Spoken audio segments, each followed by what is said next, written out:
everyone, my name is Venkatesha, and this is Fraz, Javed, and we are both your co-presidents for UHS today. That's right, and today we're here with Dr. McNeil, one of the current board members, and he will be running again for the next board election, which will be coming up in April 5th, I believe so. That's correct. And so, well, first of all, thank you for being here, Dr. McNeil. We hope you're doing well. We wanted to just jump right into it. So, first question, just tell us a little bit about yourself. Sure. Thank you so much for having me here. So it's awesome to be here, and at the same time, it is a kind of a whirlwind story of how I got to be on your school board. To start out, I'm a military brat. I'm from Lawton, Oklahoma, so homeward of field artillery, and that's essentially where you think it's raining outside because you hear thunder, but it's actually bombs going off. So got to grow up around that, and really kind of an interesting dynamic growing up because you see lots of different leadership styles growing up in a military family. But that was also my first introduction to medicine, and that's essentially what I grew up and became as becoming a doctor. So dad was a PA, mom was an educator. Education always at the forefront of everything that we do. And then my sister is also in medicine as well as a nurse practitioner. So we're kind of like the Jackson 5 of medicine, I guess, in this case. And there's only 4 of us, but you get the analogy. Being able to be in that environment and then being able to prioritize education and seeing like what you can do just by being able to read a book and being able to change somebody's life in front of you has been a phenomenal experience. But we also appreciate education and what it holds as more than just books and what teachers can be able to provide for kids, but also the schools itself as a place of just safety and a place where kids can really find their best self before they go out into the world. So I was appointed into this position after becoming a physician and completing medical school, completed a year finishing out my predecessor's role in their job as a school board member, and now I'm actually being voted by the whole Zone 2 district to be able to decide who's going to become the next school board member for the next 5 years. So that is me in a nutshell, and one of the things that I think is so important about moving forward with this election is just being able to represent whether it's my neighbors, being able to represent people who may not have a voice typically in the school district in the past, that now that they see me, that's just something that they can do as well. But also at the same time, I'm here to be able to reach out to them and for them and make sure that they're represented well in our district. So you kind of talked about this a little bit, but what motivates you to run again? Definitely. So I see you guys, and it's definitely very motivating to see. It's like, oh wow, like this is a 17-year-old, and more times than not, like when you see a student from Union, you think of like a college kid, and that's definitely the vibes that they put off. It's like very accomplished, very well-to-do, very, very professional in what they're able to do. And so being able to see that, and now I see my own kids who are crazy and run all over the place, and I'm trying to figure out, like, man, how do I get this little kid to this kid here? And one of the biggest things is, you know, you can't be what you can't see. So if they see this greatness, I want to put them in front of that. And being on the school board and being able to see that, like, I have a chance to be proactive about some of these relationships and figure out how seniors can then, in turn, reach out to young kids and be able to say, like, this is the way. When we talk about 100% career and college ready, these kids are trying to be like these kids. And being able to provide a venue to make that happen, it's a really excellent system that has worked for years at this district, and now I'm trying to be here to make it just 1% better. So that's why I see that I can add some value. But that's also what motivates me to do it, is because it's a system that works really well, but it's a system that, as a challenge, I can add just a little bit more to. Well, I like that idea about improving it just 1%, seeing what you can innovate. And on the topic of that, I was wanting to ask, what specifically do you see yourself fulfilling as a board member? Definitely. So when we look at some of the intricacies, it's easy to look at Union, see the brand new stadium, see the phenomenal students, and see the glass window. I mean, just the glass windows alone. I'm like, oh man, we got glass windows. Like, you didn't have those a lot. And so being able to see that, it's easy to take the facade as, like, once again, Lego movie. Everything is awesome. And that's not always the case for everyone all the time. So I got this quote about diversity. And diversity was really kind of pitched to me from my mentee. And he said, diversity is everyone, but it's not everyone all the time. Only when we hear the voices of few in the crowd of many can we really make real change. So being able to think about how can we take out of that 100% one student who's plugged into the system and make sure that they are phenomenal, that have reached their full potential.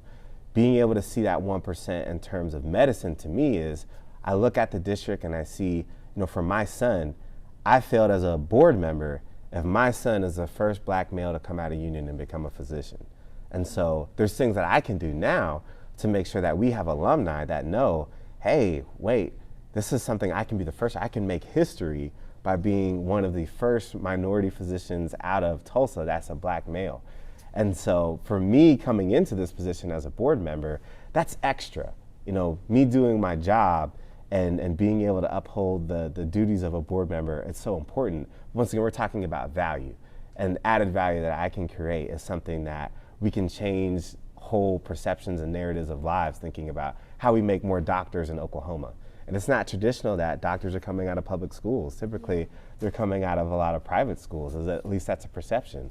So to see that union has a place where we can affect change in people's lives just by making more doctors in Tulsa, I mean, that's phenomenal to me. And we have to, this is a perfect place to do it because you got kids like this who are coming out and going on beast mode. So on the topic of diversity, I wanted you to talk about what diversity on the board means to you, both as a black male, but also as a physician. For sure. So I centered my campaign around 3 different major concepts.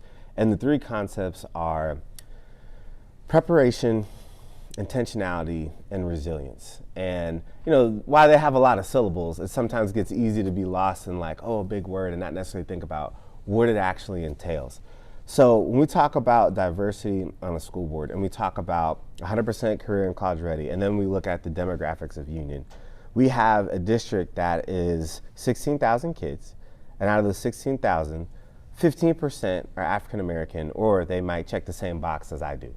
And when I think about like, is there any part of the 100% career and college ready that is not meeting the demand that has been raised by the district? And if not, why? Who's best to ask that question than someone who's had that lived experience? And so, but I think across that for all parts of our district, that's why representation is so important, because being able to reach out to somebody and say like, hey, is there anything I can help with? And there's so much that's kind of bypassed out of the way. We can cut straight to the point because, oh, you look like me, you care. And it shouldn't be that way, but in reference, like, it is, and it's effective in medicine too. Like, if you don't see anybody who looks like you, like, sometimes you don't open up with some of the same cultural experiences or some of the same information that you might get from anyone else. So I think that's important in the school district, because I need students to see that you can be a school board member too. You can be a doctor too. Not only can you, you should. Like, we need you. Like, it's so important. And to know that we haven't done it yet since 1919 it kind of blows my mind. It's like, man, we can break through some major barriers for our school. So that diversity to me allows us to create another avenue for Union to be on a completely different level. That's to bring out the best of each kid by being able to get closer to each family and being able to have that sense of shared cultural experience of whatever you need, I'm here for you, and I want to make sure that you're best represented. Very interesting point. Like, on that topic of like sort of diversity and sort of bringing a more representative school board on, I've heard like a lot about like your policies about social emotional learning, and I was wondering if you could sort of elaborate on that for like the viewer. And Yeah. So social emotional learning, and it's super interesting because in my realm of work as an emergency medicine physician, social emotional learning has many different names. And at the end of the day, all we get back to is, what does holistic health look like? So just because my leg hurts does not mean that I'm not sad. Like, why does my leg hurt? Does it hurt because I tried to jump off a bridge? Or does it hurt because like somebody hit me that was trying to go after me? We can't fix the leg and forget about how that person's emotions are being conceptualized in that process as well. Being able to see how people handle these emotions is a component of their healing. And that affects all of us as Oklahomans. Because at the end of the day, if you can't be at your best, our state suffers. And we can actually look at that in terms of kids and be able to see that if kids don't reach their full potential, I don't remember the specific name of the government organization, but they were looking at this in 2009 before COVID and seeing that 380 to 500 billion dollars is essentially not maximized and comes out of our GDP from kids not reaching their full potential. So if you don't know what you want to do in life and you continue to essentially not figure out what that is and you can't be a contributing member of society, everybody loses. And so to bring kids up and for them to see you and you guys to be shining examples and then to be like, I want to be like you, that's a win. But that also helps mental health. So when you see your best self, that's social and emotional learning. When you can handle hard problems, that's social and emotional learning. In the emergency department, I see the failure of that. I see what it looks like when you can't do that, when you haven't mastered that aspect of life, when you don't have the support networks around you. And it's really sad because I don't have the capacity to be able to fix that. I can only put a Band-Aid on it, and then hopefully people kind of find those resources as they go out and about. So there's things in our system that we can fix with your help and being on the school board and being able to figure out how do we be proactive and preventative about some of these problems instead of waiting until they come into the ER. Yeah, that was a really great point. I know that social emotional learning has been one of the topics of interest in different campaigns right now. So talking about campaigns, what sets you apart from your opponents? It's funny because I met my opponent for the first time today, and one of the things that we share in common is a concerned parent. And that, to me, I feel like is really what you need to be a school board member. You need to be, because if you're not concerned, then the price of milk for 16,000 kids will not bother you. Like you won't even bat an eyelash at it. You won't realize the complexity that it takes to feed these kids, and it might be their only meal of the day. If we get it wrong, like we affect thousands of lives. So it's not just something that we can just blow off. You have to be in it. In that same sense, for me, I live in chaos. I live in disasters. I mean, it's literally what I'm trained in as an emergency medicine doctor. So one of the things that I think is really important, and this is kind of what speaks to the levels of the campaign, is preparation. Like, why would we wait for cases to go up before we do something on the ground and with families to make sure that they're safe from this pandemic? There's a lot of things that we can see in terms of our district, in terms of communication, that if we can actively work together and improve, we don't necessarily have to wait till a catastrophe happens. We can be ahead of the game, and we can continue business as usual, thinking about how do we get more of that 1%, that 2%, getting to, once again, our mission to be 100% career and college ready. So the biggest thing that I think that kind of sets me apart is that's where I live. I live in the situations where we can best utilize that value, and that's why I was appointed to be on the board, to be able to provide that as well. Well, I really like that answer. Sorry, I got a little distracted, but you're good, I you're really good. like that answer. And it was very interesting because right before this, we had a panel discussion about the importance of voting, and Dr. McNeil as well as Miss Shelley Gwartney, they were both here and they were sitting side by side. And it was actually very interesting to see two opponents, that are going to be clashing off on the polls, just coming together, talk to students, telling them about the importance of being involved. Honestly, it was very inspiring just to see as a student because really, if you don't really look for it, it's not there, the sort of commitment that that you see with these board members. So, I mean, first of all, it was very inspiring to see you guys do that. And moving on from there, you talk about how you work on the ER room and how your second number is 911, right? How does sort of being from that medical background, how does that feed into your position of being a board member? Yeah, for sure. There's several different levels of this, but the biggest one is what we get wrong on the board, we see in the ER. If we don't address things, for instance, when we look at the amount of complexity that goes into school buses, and a lot of people don't know that even though a school bus is the vehicle that holds our future and going from one stoplight to another, it's probably the only vehicle on the road without a seatbelt. And when you think about why and the complexity behind that, it's wow, that's really interesting because the seatbelt for me or you being the same size is going to come across our chest, okay? A seatbelt on a little fella is going to come across his neck. So we can, just by a brake check, you can actually cause more problems than you would do good by having seatbelts on the bus. And it's not, you would know this, Fraz, it's not economically sound to have different size seatbelts for every different size kid that might get on a bus. So like looking into that and being able to see that from an emergency medicine perspective, man, I'm all about it. Like I salivate at the, seatbelts, like let's go, because I don't want to see kids in accidents. Like that's a really bad day for me.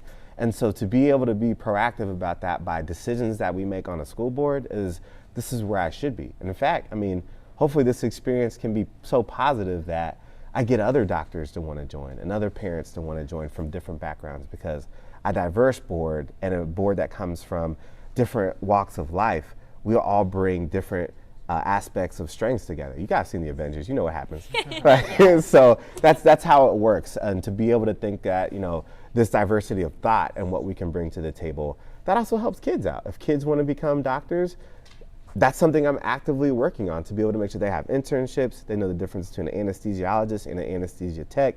They know, what surgery room looks like an OR before it's a family member going in there. Like, hey, this is something you can do. It's also cool to be on the other side of like having to give a shot to help somebody rather than get the shot. And that's important to have as an experience early on in life. So that's something I'm very passionate about. Going off of what Fraz said, it was really nice seeing you and Mrs. Gwartney come together and really show us that the importance of this campaign isn't really just politics, but it's rather focused on students and the importance of students' education in schools. So how are you as a board member, and how have you in the past been a student advocate? Yeah.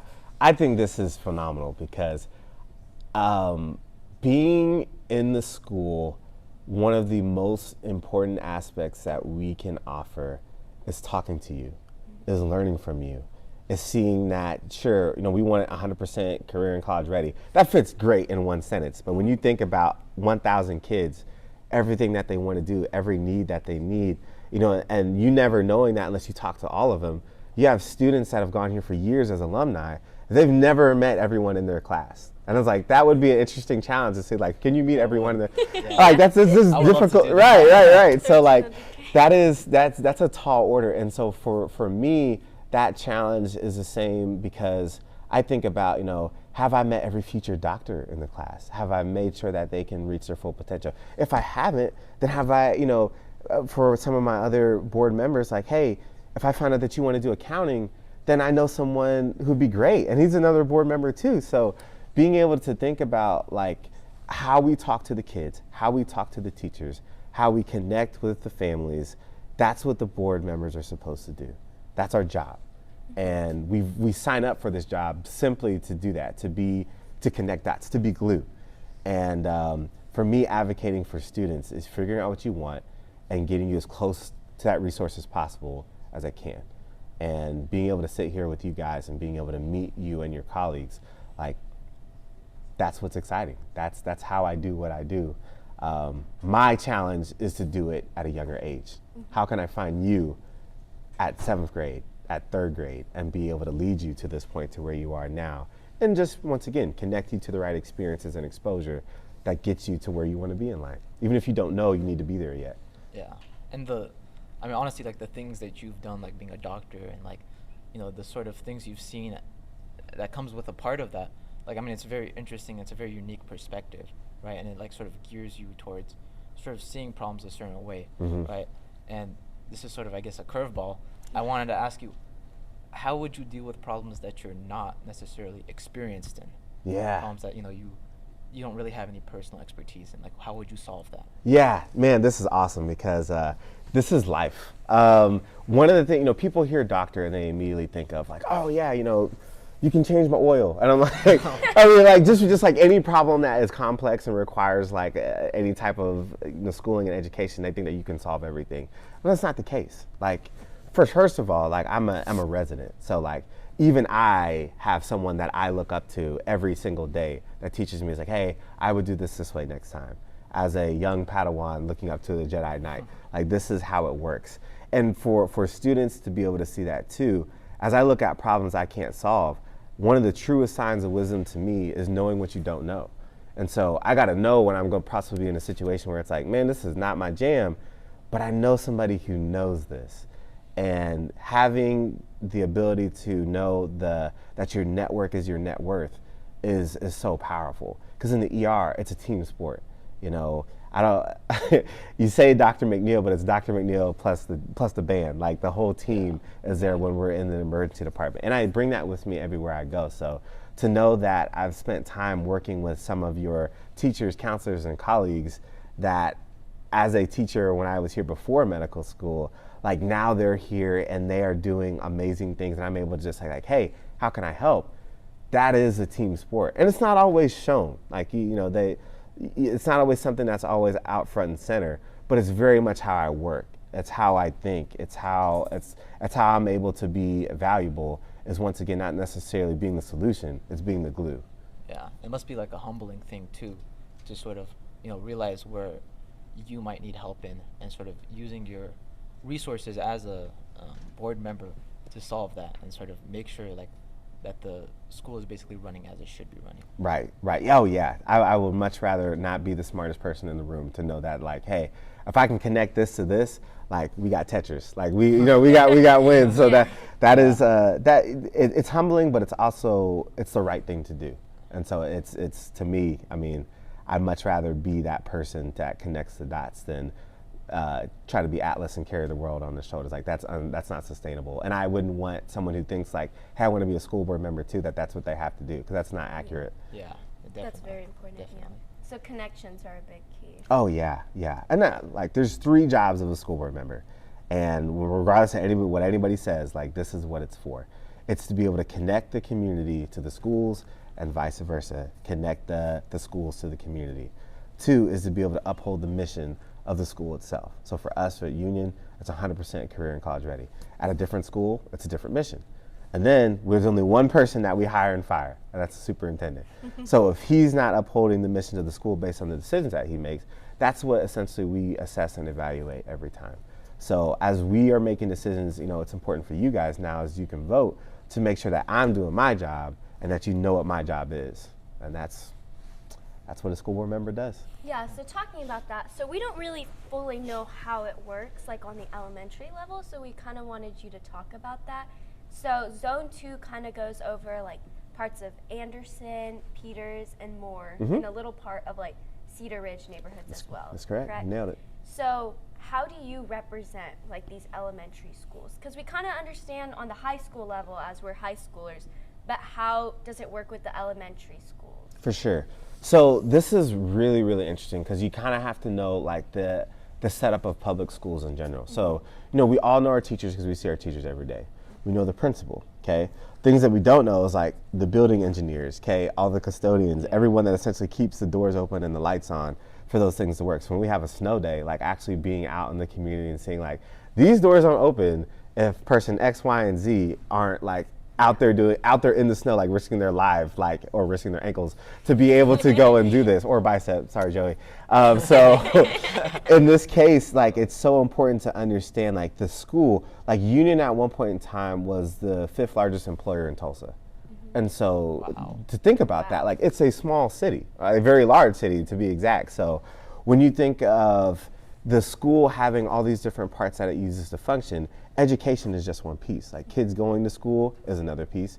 Kids being safe inside the school is another piece. The lights staying on is another piece. And then like teachers having support from parents that want to be involved, like the PTA and those organizations is another source. So now you do that across multiple different elementary schools, and in my case 4, but I've gotten multiple calls from parents who aren't in my district. And why? I don't know. It's just because they found something in me that they thought that they could get something done. And it's not my job to punt, it's my job to get it done, because I represent all of Union. I just happen to be the name over certain districts. So when that comes into play, knowing who does what in the district is very important, because that's how I solve problems for parents, whether it be graduation tickets or why little Johnny didn't get an apple after school, is like, that's what I do. So kind of a funny story when that, I'll be brief. One time I had a phone call, and I'm in the middle of the surgical case, and I get a phone call, and it's from one of my senior residents. He's saying like, hey, I need this now, like call me back as soon as you get done. and they have the same name. So I step out of the surgery and I call them back, and it's a parent asking about like why they didn't, their daughter didn't get a certain after school snack. Like so got like golden cashews and I got like brown cashews. I mean, still important, but like like this person actively has like their stomach open on a table, and I thought it was like an emergency. But for me, I'm like, it's an emergency for this person. It's an emergency for them. And so I can mitigate these relationships by saying, hey, let me call you back as soon as I'm free, and I will get on top of that for you. And it's, for me, an opportunity to learn something new as well. And then also be able to sew this patient back up together. And what people don't realize is like, that's every day. And I love it. It's awesome because you get to be that resource for people that just gets them to the next level. But at the same time, it's what we do. So being able to see your elementary schools as small cities, each of these cities has a certain level of leadership or dichotomy. And then at each level of this, if they have a need that they need expedited to the district as a whole, remember these 16,000 kids and each of them have their own section here. That is my job as a school board member, to connect these dots. Okay, yeah, you didn't get this done, or it's not happening as fast as you'd like it to, and this is going on as well. Let me get that expedited for you. So if parents, teachers, anyone needs something done quickly, they call their school board member and we make sure it's getting done to the proper standard. So you've talked a lot about how being a doctor has helped you be a school board member, but how does your profession also hinder? Yeah, this is perfect because I have an inclination to a bias, and everybody has a bias in some type of way. My bias is safety first, and so there's a situation in which an 8th grader got assaulted by an adult, and in this instance, like the school did everything it was supposed to do, but a person still got inside because a student walking by the door saw an adult, and like a nice person in Oklahoma, they opened the door for a stranger. Oh, okay. And so in this case, like you have a breach of safety. What's the answer? Is the answer that we make the school into a fortress? Because once again, we go back to social emotional learning. Like if it looks like a prison, what are we actually creating for kids? Like, and that's a trigger for some people. Do we add more security, armed guards? Like, I really can't see that being very helpful either. Do we close down all the exits? Well, now you have a situation where people can't get out of the building. So my natural inclination is to go towards like, man, how can we make this the safest way possible? But at the same time, that's why we have a board that's balanced to say, hey, like this is a great time to improve our culture. Like what about just, making sure that kids know that we don't open doors for random strangers in the school, and this is why, because it's their safety too. Being a part of that conversation, I'm able to check myself and be like, probably shouldn't suggest like we go on stage 5 lockdown, like, code black. But at the same time, that's why it's so important to have that communication piece. So yeah, I'm gonna have bias, especially in the middle of a pandemic, but that's why we communicate with each other. It's not just me making the decisions for all the families. Well, Dr. McNeil, it's definitely been an interesting conversation. I mean, we've had you like almost all day. Yeah. Voter drive, you came to my AP Gov class. It's been a very interesting and fun day, informational too. I just want to thank you for, first of all, agreeing to do this. Yeah. And also just, being here, talking about, talking with students, engaging us, and, just doing the job of a board member. So thank you for that, and we wish you the best of luck. I want to say something. Thank you for being very interactive. In the past year, I've seen the board be so much more interactive and engaging with all of the students, and it's amazing. And also, we have Black Men in White Coats coming up March 29th. This is a way to publicize The that. plug. I'm Thank helping you. with that, but Dr. McNeil is bringing Black physicians, college, and medical students who are going to come talk to 8th, 9th, and 10th graders? All the way to 12. All the way to 12. And it's going to be amazing. So if you're interested in that, if you contact the CCC, we can help you get involved in that. But yeah, thank you so much for giving us this opportunity. And this is our first episode of the UHS Today show, hopefully. But this is amazing, and we're so glad. Thank you so much. Thank you. Thank you, guys. I think that's a wrap. That's right. Yay!